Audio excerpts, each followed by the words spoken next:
भगवान नहीं बसते हैं। सिद्ध शिला तो उस सिद्ध शिला के भी ऊपर जो 3 वात वलय है, उन 3 वात वलय में घनोदधि वात वलय को भी क्रॉस करके, घन वात वलय को भी क्रॉस करके अंतिम जो तनु वात वलय है, उस तनु वात वलय के एक हिस्से में सिद्ध भगवान विराजते हैं। तनु वात वलय के, तनु वात वलय कितना बड़ा है? 1575 धनुष ऊंचा। तो 1575 धनुष के एक भाग में क्या सिद्ध भगवान की अवगाहना, माने सिद्ध भगवान वहां पे विराजते हैं। त्रस नाड़ी तो ये हो गई त्रस नाड़ी। त्रस नाड़ी तो बहुत बड़ी है, 1/1 राजू की। वो पूरे त्रस नाड़ी में सिद्ध शिला नहीं है, केवल जितना बड़ा ढाई द्वीप है उतनी ही बड़ी ढाई द्वीप के आकार प्रमाण 45 लाख योजन प्रमाण उस 8वीं पृथ्वी के ऊपर सिद्ध शिला खचित है। माने जितने क्षेत्र में ढाई द्वीप है, ठीक उसके ऊपर उतने ही क्षेत्र में सिद्ध शिला खचित है।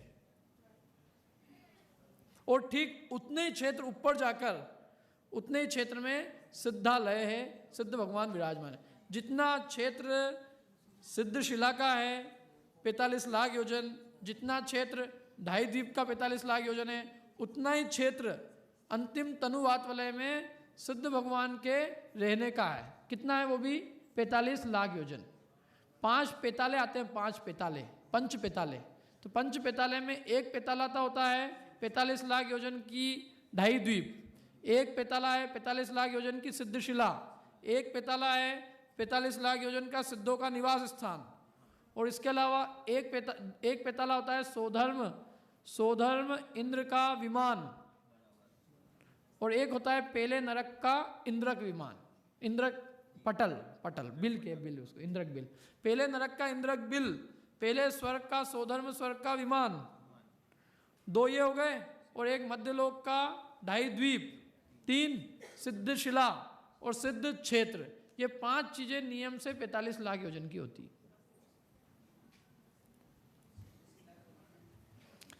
और सिद्ध शिला जो है वो ऐसी, मतलब अपन ने कहा ना किस तरह से खचित है, ये आधा तरबूज, लेकिन नीचे का हिस्सा इस तरह से खचित है, ये ऊपर से ऐसी नहीं है। अब इसके बीच में कौन कौन रहते हैं जरा उनका ही विचार कर लेते हैं। कई लोगों को वहां जाने की ज्यादा उत्सुकता है। सिद्ध शिला तो ठीक है, बोले वो तो चले ही जाएंगे, जरूर जाएंगे। जैसे सिद्ध शिला पे सिद्धों के अलावा और भी जीव निवास करते हैं। कौन निवास करते हैं वहाँ? एकेंद्रीय जीव भी वहीं रहते हैं, क्योंकि एकेंद्रीय जीव सर्वत्र है। अब ये सुमेरु पर्वत की चूलिका के ऊपर से चालू हुआ ऊर्ध्वलोक, तो 1.5 राजू पूरा एरिया सोधर्म और ईशान स्वर्ग ने कवर कर रखा है, पूरा 1.5 राजू। कहाँ से? सुमेरु पर्वत की चूलिका के ऊपर 1.5 राजू तक सोधर्म और ईशान स्वर्ग के देवों के विमान हैं। और इनके विमान कैसे हैं कि ये इनके विमानों में पटल होते हैं। पटल माने लेयर्स। जैसे अपनी यहाँ मल्टी स्टोरी बिल्डिंग होती है, लेकिन वो सब आपस में कनेक्टेड है, लेकिन यहाँ पर जो मल्टी स्टोरी पटल है वो कनेक्टेड नहीं है, बीच में आकाश है। तो पहले एक लेयर है सबसे पहले, फिर उसके ऊपर असंख्यात योजन ऊपर तक आकाश है, बीच में गैप है, और फिर उसके बाद में उसके ऊपर की लेयर है, फिर उसके ऊपर और लेयर है। ऐसे कुल मिला के पूरे इंद्रों की 63 पटल है। कितने पटल है? 63। मतलब पूरे 16 के 16 स्वर्ग, 9 ग्रेवेक, 5 अनुदिश, 5 अनुत्तर, पूरे ऊर्ध्व लोक के अंदर कुल मिला के 63 पटल है, 63। और एक पटल से दूसरे पटल के बीच में असंख्यात योजन की गैप है। तो ये 63 पटल के अंदर लगभग मेरे ख्याल से 32 पटल केवल सोधर्म और ईशान स्वर्ग के देव ही ले जाते हैं। मतलब सोधर्म स्वर्ग और ईशान स्वर्ग के जो देवों के विमान हैं वो 1.5 राजू एरिया में फैले हुए हैं, लगभग 32 पटल हैं उनके। तो 1.5 राजू तो इनका चला गया। टोटल है कितना राजू अपने पास में ऊपर तक? 7 राजू। उसमें 7 में से 1.5 राजू गया सोधर्म ईशान स्वर्ग के पास में, फिर उसके ऊपर 1.5 राजू गया सानत कुमार और महेंद्र स्वर्ग में, 3 राजू 4 स्वर्गों में चला गया। अब बाकी जितने भी स्वर्ग बचे हैं, इन एक स्वर्ग का एक कपल है, मतलब ग्रुप में ही है। सोधर्म और ईशान ग्रुप में है, फिर सानत कुमार महेंद्र है, फिर ब्रह्मोत्तर है, लांतव कापिष्ट है, शुक्र महाशुक्र है, आनत प्राणत है, आरण अच्युत है। ये सब पेयर में है।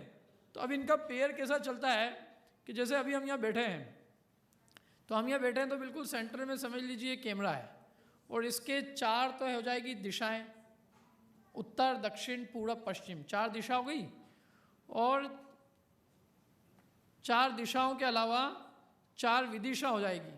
एक ये पूरब और उत्तर के बीच की विदिशा, एक पूरब और दक्षिण के बीच की विदिशा, एक पश्चिम दक्षिण के बीच में, और एक पश्चिम उत्तर के बीच में। 4 विदिशाएं हैं, 4 दिशाएं।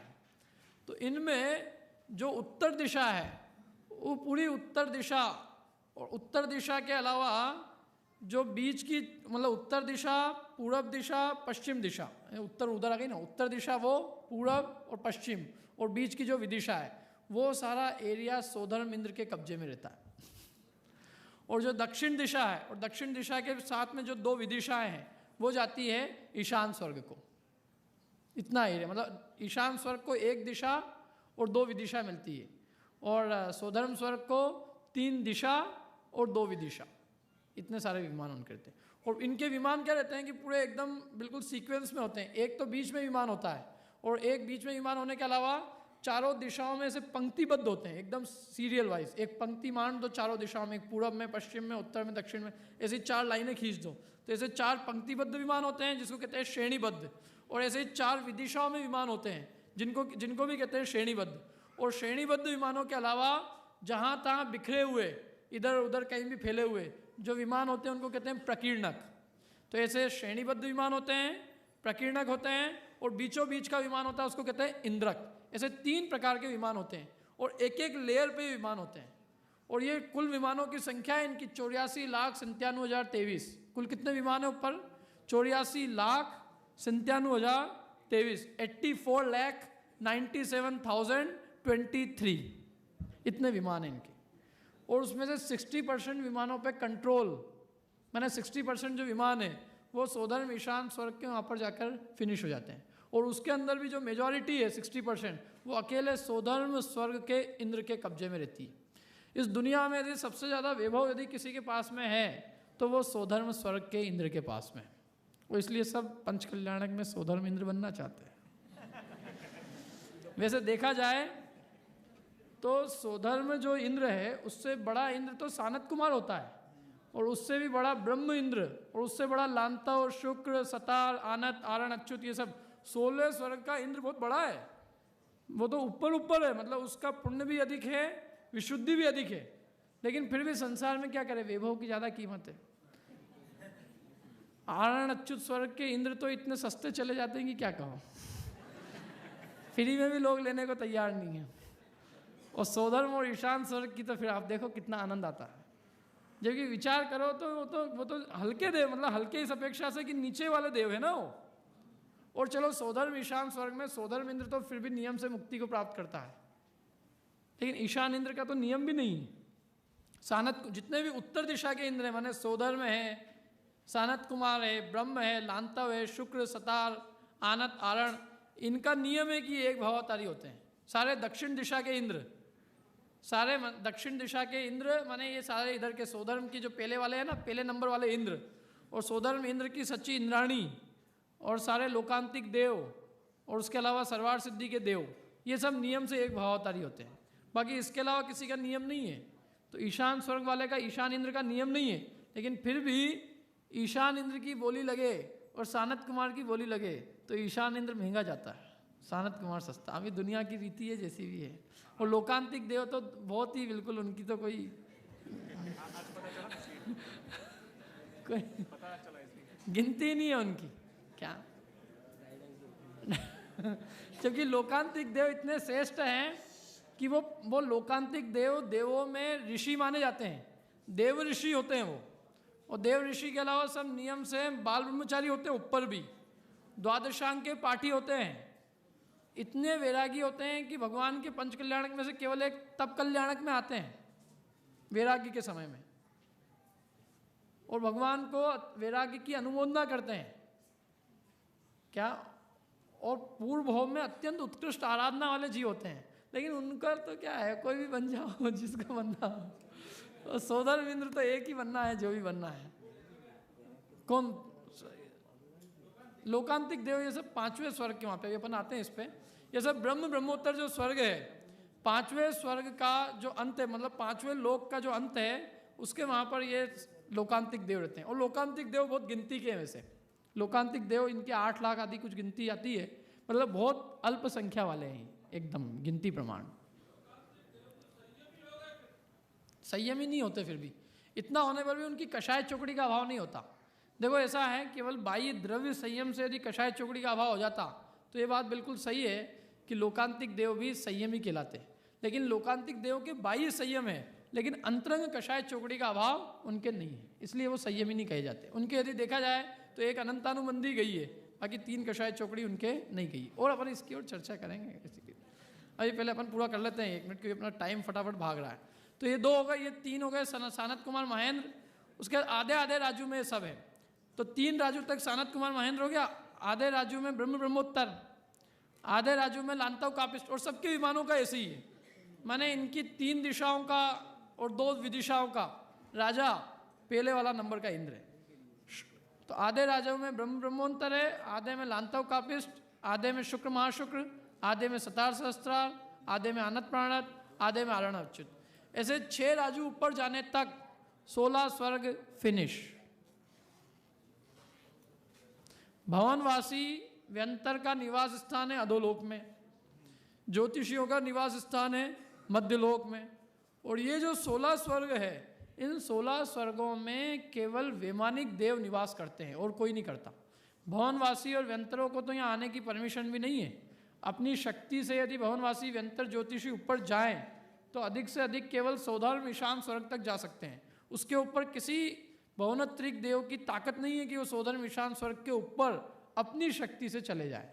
यदि ऊपर उनको जाना है और ऊपर, तो उनको ऊपर जाने के लिए ऊपर वाला कोई देव उनको साथ में ले जाए तो वो जा सकते हैं। जैसे कोई एंट्री पास गेट पे होता है ना, गेट पे बैठे होते हैं, भैया कहाँ घुस रहे हो, कोई हाँ यहाँ रहने वाला कोई यदि आपको साथ में ले जाए तो चले जाओ, कोई दिक्कत नहीं है। ठीक इसी प्रकार सारी व्यवस्था ऊपर है।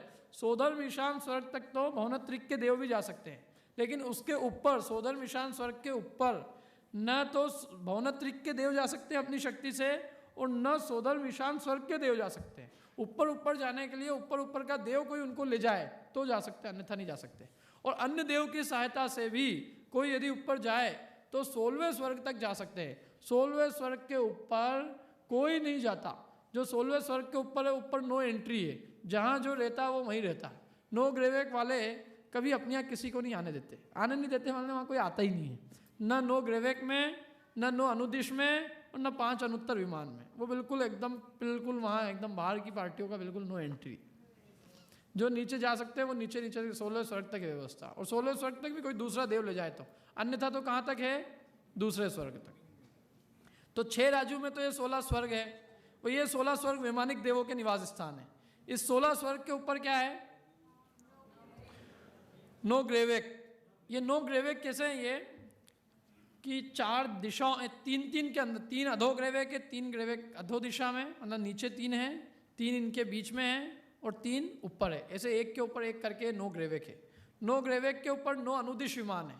नो अनुदिश विमान एक लेवल में है, एक लेवल में माने 4 दिशा में है, 4 विदिशाओं में और एक सेंटर में है। इस प्रकार से नो अनुदिश विमान है। और उसके ऊपर पूरे वैमानिक लोक के अंत में 5 अनुत्तर विमान है। 5 अनुत्तर विमान में जो बिल्कुल मध्य में विमान है उसका नाम है सर्वार सिद्धि। और बाकी जो 4 दिशाओं में विमान है वो जयंत, विजय, वैजयंत, जयंत, अपराजित, ये 4 प्रकार के अनुत्तर विमान है। ऐसे ये पूरा 5 अनुत्तर विमान है। और इसके ऊपर, इस 5वें अनुत्तर विमान के ऊपर 12 योजन ऊपर जाकर 8वीं पृथ्वी है, और 8वीं पृथ्वी जो 8 योजन मोटी है, और उसके बीच में सिद्धशिला है, और सिद्धशिला के ऊपर 3 वात वलय है, और अंतिम वात वलय के अंदर सिद्ध भगवान विराजमान है। इस प्रकार ये पूरा ऊर्ध्व लोक का वर्णन अपना पूरा हुआ, और ये पूरी 3 लोक की रचना अपनी पूरी हुई। अब जो भी प्रश्नोत्तर है उसके अपन चर्चा करेंगे, और आज की चर्चा यहाँ समाप्त करें। नहीं, सर्वार सिद्धि और सिद्धशिला में 12 योजन का अंतर है। जो बाल का अंतर है वो सौधर्म स्वर्ग के विमान में और सुमेरु पर्वत की चूलिका में है।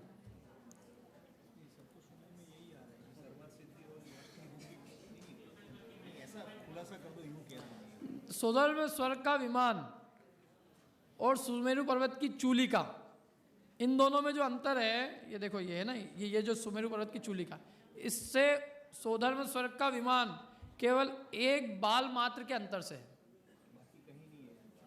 और बाकी ऊपर सिद्धशिला, एक सेकंड, और सिद्धशिला भी देख, ये सिद्धशिला है ना, ये सिद्धशिला, सॉरी सिद्धशिला क्या, 8वीं पृथ्वी और सर्वार सिद्धि का विमान, सर्वार सिद्धि के विमान का ध्वज दंड और 8वीं पृथ्वी, इन दोनों के बीच में 12 योजन का अंतर है। नहीं तो वो ऊपर ही हाथ लगा के सिद्धों के साथ 12 योजन का अंतर है उन दोनों में, डिफरेंस।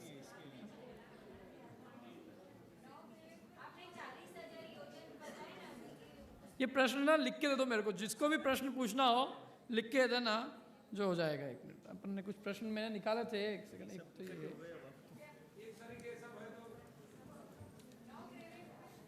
नहीं, एक बहुत बढ़िया प्रश्न आया था वो, हाँ, 5वें छठे काल में मोक्ष मिलता नहीं है। 5वें छठे काल में तो मोक्ष नहीं मिलता ना।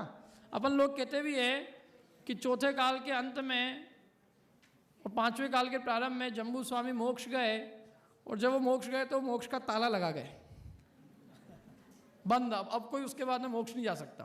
तो भाई, तो प्रश्न ये है कि जब मोक्ष जा ही नहीं सकते तो इतनी मेहनत काहे के लिए कर रहे हैं? अभी मोक्ष की मेहनत क्यों? वैसे भी 5वें काल का स्थिति प्रमाण 21,000 वर्ष है, और हमारी आयु 100 वर्ष के करीब है, तो 200-300 बार तो अवतार लेना ही पड़ेगा। तो जब तक चौथा काल नहीं आए तब तक तिर्यंच मनुष्य और नारकी तो होना ही पड़ेगा, तो उसका क्या उकेल है? अरे भाई, ऐसा है कि ये बात सही है कि भरत क्षेत्र से मोक्ष जाने के लिए आपको कम से कम 84,000 वर्ष का इंतजार करना पड़ेगा। लेकिन क्या भरत क्षेत्र से ही मोक्ष जा सकते हैं?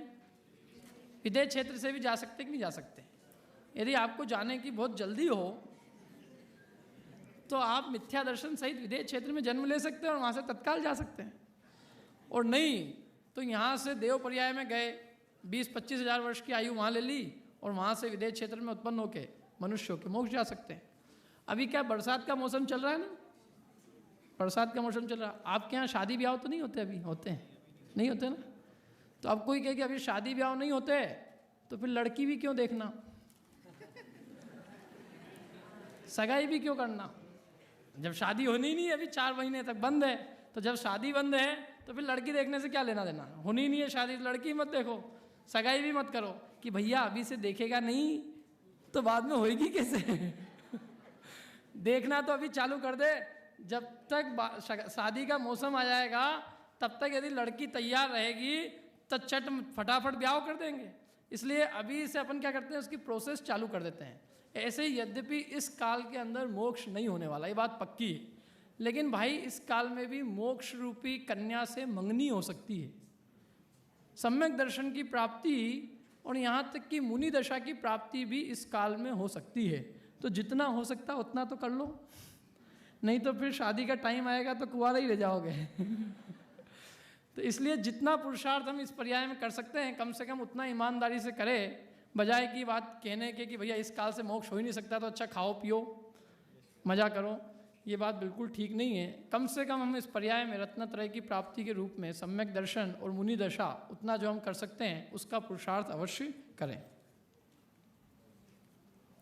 5 भरत, 5 ऐरावत, 5 विदेह क्षेत्र कहाँ पर है? कृपया आपके द्वारा प्रस्तुत चित्र में दर्शाए। ये तो दिखाई है अपन ने। विमानवासी देव तीसरे नरक तक के नारकी जीव को संबोधन करने नरक में जाते हैं, बराबर। तो उन देवों को नरककृत दुख असाता होती है कि नहीं? यदि नहीं तो क्यों? देखो ऐसा है, नारकी जीवों का जो शरीर होता है वो अशुभ वैक्रियक शरीर होता है, और देवों का शरीर होता है शुभ वैक्रियक होता है। तो देवों के शरीर को कोई पीड़ा नहीं होती, वहाँ जाने के बाद भी देवों को कुछ नहीं होती। मूल कारण कर्मोदय है, देव की असाता का कर्म का उदय नहीं है और नारकी के असाता कर्म का उदय है। ये पद्म पुराण में एक प्रसंग आता है कि लक्ष्मण का जीव जब रावण का, सीता का जीव जब रावण के जीव को संबोधने गया तो उसको रावण के ऊपर इतनी करुणा आई कि ये यहाँ इतना दुखी हो रहा है तो इसको यहाँ से ले चलो। तो उसने उसको ले जाने के लिए प्रयास किया तो उसका शरीर मोम की भांति पिघल गया। अनेक बार उसने प्रयास किया लेकिन वो शरीर पिघल जाता। फिर उसने कहा कि भाई जिसने जो कर्म बांधे हैं उसको उससे छुड़ाने के लिए कोई समर्थ नहीं है, इसलिए हमारे को यहीं रहना है तो हम यहीं रहेंगे, तुम तो हमारे लिए कोई धर्म का उपदेश दो। और फिर सीता के जीव ने उनको धर्म का उपदेश दिया, उससे उन्होंने सम्यक दर्शन प्राप्त किया, सब बात है। तो वहाँ का रहने वाला जीव उसको तकलीफ होगी, लेकिन बाकी वो जो देव वगैरह जाते हैं वहाँ उनको कोई दिक्कत होने वाली नहीं है। आपको यदि बन के जाना भी हो तो आपको दिक्कत नहीं होगी। चौथे काल की कम से कम आयु कितनी है? चौथे काल में कम से कम आयु कितनी है तो सब बता सकते हैं। कितनी है कम से कम आयु?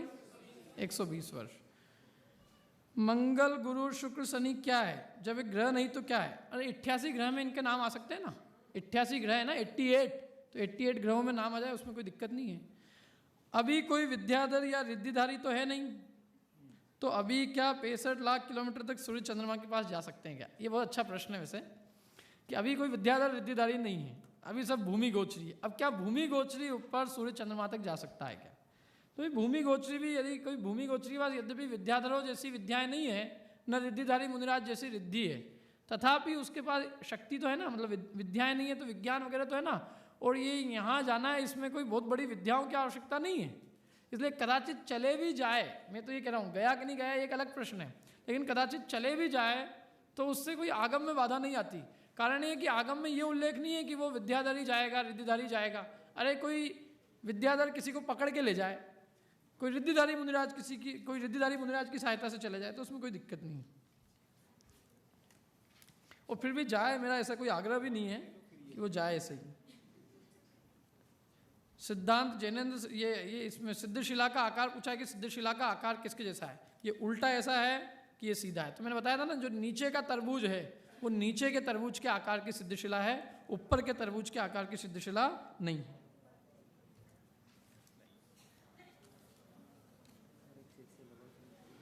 Why does the shape of 3 लोक is only in पुरुषाकार? भाई 3 लोक का आकार पुरुषाकार जैसा क्यों है? अब यदि पुरुषाकार नहीं होता और कोई होता तो आप पूछते और वैसा क्यों है? ऐसा है वैसा है, ये तो अनादि निधन रचना है, मैंने नहीं बनाई, पक्के में है क्या किसी ने नहीं बनाई है? ये तो अनादि निधन रचना है, जो है सो है। इसके बाद में आर्यखंड कैन गो टू स्वयंभू रमन और नॉट।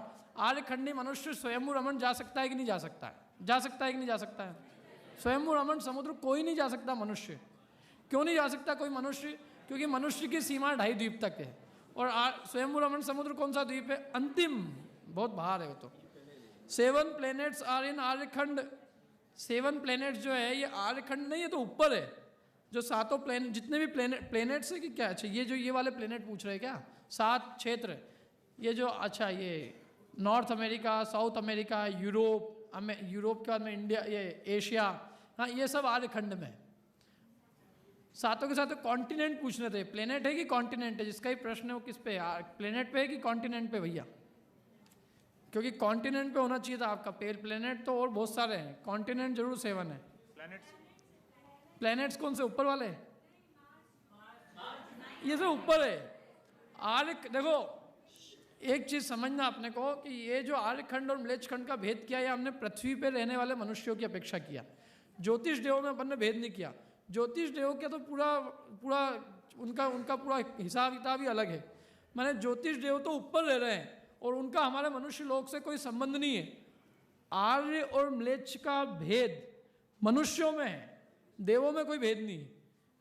तो ये तो घूमते रहते हैं, प्लेनेट कोई स्थिर भी नहीं है। जो 2.5 द्वीप में रहने वाले जो प्लेनेट है, ये कितने प्लेनेट घूमते हैं। जब ये आर्यखंड में हो जाएंगे तो आर्यखंड में दिखेंगे, जब म्लेच्छखंड में चले जाएंगे तो म्लेच्छखंड में दिखेंगे, और घूमेंगे। कभी विजयार्थ पर्वत के ऊपर आ गए तो विजयार्थ पर्वत पे दिख गए। तो ये किसी क्षेत्र की प्रॉपर्टी नहीं है।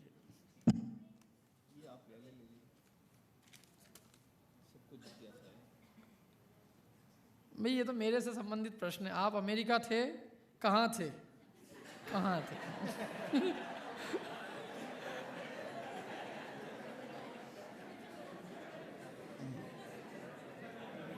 और कब और कैसे आपकी श्रद्धा धर्म में लगी? कृपया वह बताइए जिससे सबको प्रोत्साहन मिले।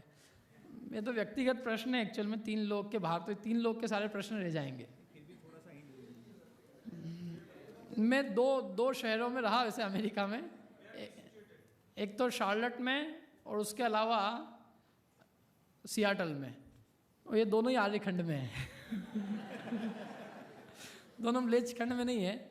अब मेरी श्रद्धा धर्म में कैसे लगी, तो मेरी श्रद्धा एक्चुअल में बहुत समय पहले हमारे इंदौर में सिद्ध चक्र मंडल दान हुआ था, और उस सिद्ध चक्र मंडल दान के अंदर सारे विद्वान लोग आए थे और अच्छा बड़ा शिविर लगा था, और उस शिविर के माध्यम से मेरी मतलब धर्म के अंदर असली रुचि लगी थी। उसके पहले मैं पर्यूषण वगैरह में एक बार गया था, और पर्यूषण में हमारे वहाँ किसी पंडित जी का प्रवचन चल रहा था, तो पंडित जी का प्रवचन मैंने योग से मतलब मैं बैठ गया, यद्यपि मेरी प्रवचन सुनने में पहले कोई रुचि नहीं थी।